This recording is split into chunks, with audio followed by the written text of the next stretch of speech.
Hey guys, it's Carlos again. Today I'm going to be talking about the 1959 Mr. Universe, Bruce Randall. Uh, what makes Bruce Randall very unique and special was that he bulked up to 450 pounds, almost 500 pounds, and cut down within the year or just over the year down to 225, and in that year win the Mr. Universe competition.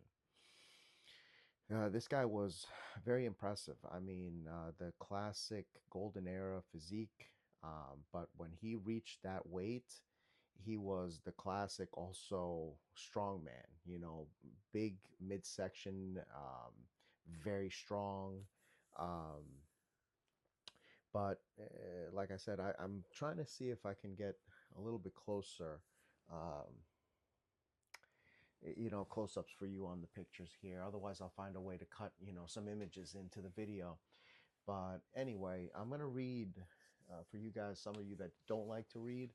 At least you'll know the name Bruce Randall, 1959 Mr. Universe. Look up information on him or interviews on him. He was also on a television show where he was a special guest where you needed to guess, who he was.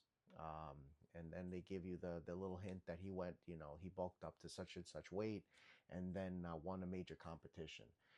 You can YouTube that one, that particular video. I might find a way. I might ask Coach Pino to see if he can link that when he gets this one and he edits it. Anyway, I'm going to read one of his interviews on his journey before he actually decided to cut down. Okay, because this guy was on another level. I mean, he embodied golden era mindset. Okay, it wasn't just about being aesthetic. It was about being strong and longevity and health. Okay, and there was a point, I guess, that he realized that being that size and weight just wasn't healthy, even though he says or he admits that he could have kept going. And it was the diet was just expensive, or it was, becoming economically out of range, so he just decided to begin to scale down. Okay, anyway, decide what you think after reading on your own. But anyway, I'm going to read this. Looking back over my 3 years and 3 months as a weightlifter, I find that I have gone literally from one extreme to another. I've tried many innovations, routines, and experiments to obtain my desired goals. Frankly, I find that there's no pat set rules that one may apply to all men. Each man, I believe, must find the program through trial and error that best suits him and his desires. So he's saying, when it comes to fitness and nutrition, you got to figure it out yourself. Everyone is different. What works for one is not going to work for the other or you. Okay, so I began my training on January 3rd, 1953 in Norfolk, Virginia. I was a Marine and I wanted to play football for the base team. My object was to weigh 225 pounds and still had a couple of months to go before practicing began. Then I thought I'd go to 250 and then drop back down to 230 during spring training. By the time I weighed 250 pounds, I found myself deeply in love with the sport. During this time, I met a man whom I came to respect and admire greatly. This man is Walter Metzler. His help and guidance were invaluable to me during my stay at Norfolk. Another inspiration was Steve Macios. Steve was a truly fine man, and his loss was a severe one to all who knew him. He possessed an iron will and would have, I'm sure, reached the acme in the world of weights. Chief Metzler persuaded me to forget football and concentrate on weightlifting, using the principle of increasing my body weight to increase my strength. I went from 203 pounds to 342 in 14 months. I weighed 342 pounds upon my discharge. My training routines at that time consisted of a few limited movements. I used the incline bench at 45 degrees, dumbbell bench press, and a few optional exercises. I would start with a weight that I could handle for 5 reps and work on it until I could do 8. Then I would increase the weight 10 to 15 pounds and start again with 5 reps. I did 3 sets in all movements. 3 years prior to my weight training, I broke my leg in 7 places, 5 in the ankle, 1 in the calf, and 1 in the thigh.